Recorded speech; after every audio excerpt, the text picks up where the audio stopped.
Right, okay, I'm going to show you a bit about the Xite. It's a brilliant piece of equipment. Comes with everything you could ever want. There I was just zooming in onto the graphics of it, which is using my PC as the host.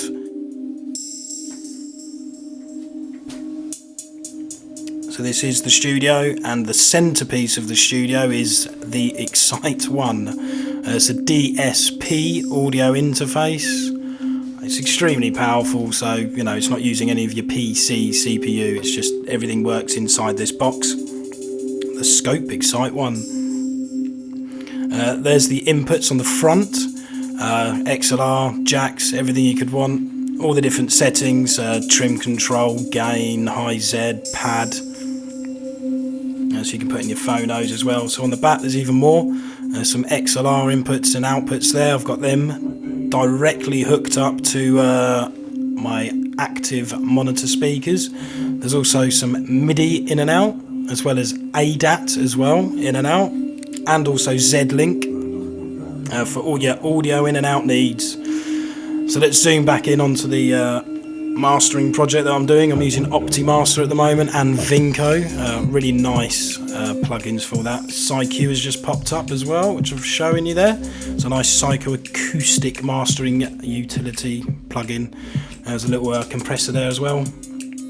Alright, anyway, so we're going to switch over to the latest track that me and Burns are working on. I haven't got a name for it, but here we go. Let's show you the routing window.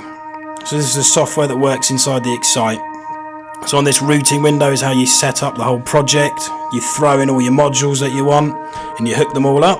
So that was the ASIO one I just highlighted there, which my sequencer obviously sends its audio to over to the mixer.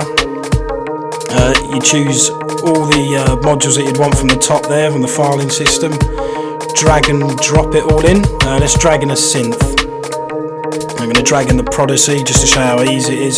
So there's the module there, and then you just hook it all up like you would in the real world. You just literally wire it into the mixer, which is the big unit in the middle, and then you can hook up the MIDI as well, either from the sequencer or from the outside world.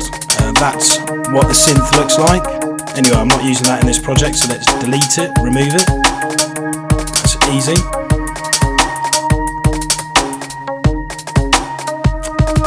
Right, so I'm going to show you how you'd set up, say, the audio ins and outs. Okay, let's say that you had an ADAT device with various inputs and outputs from the outside world that you wanted to include in real time, along with all the software.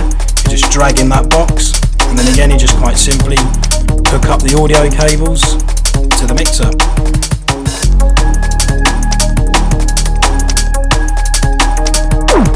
Right, so let's remove that because we're not using it.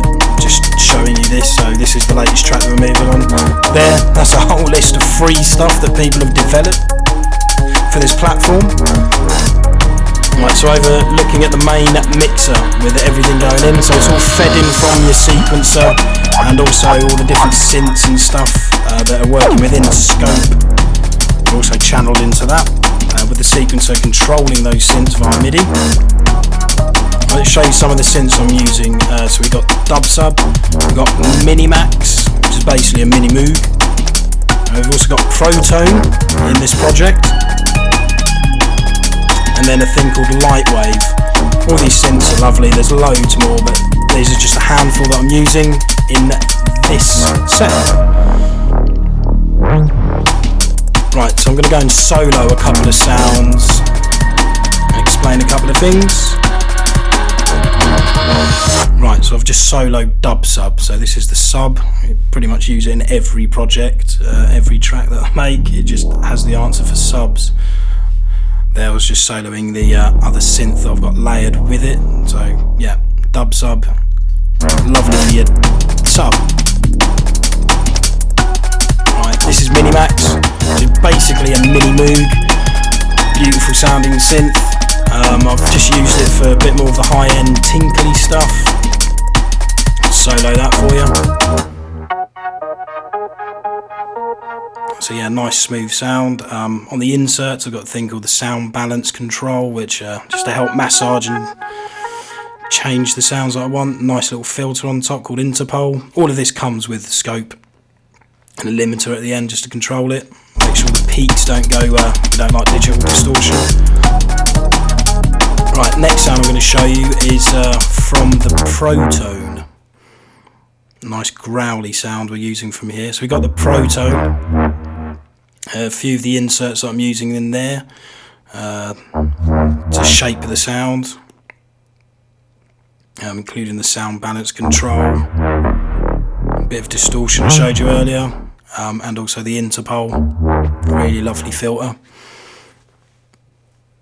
And then these are a few send effects that are being used as well. Really nice reverbs.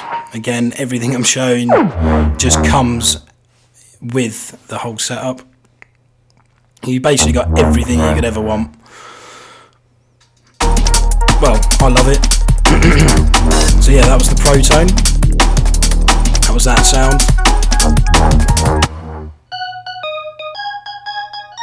And then we've got the light wave there. That's just literally the raw sound, no effects on that, just straight from the synth. So yeah, that was a quick insight into me using the Xite and how we use it in our productions.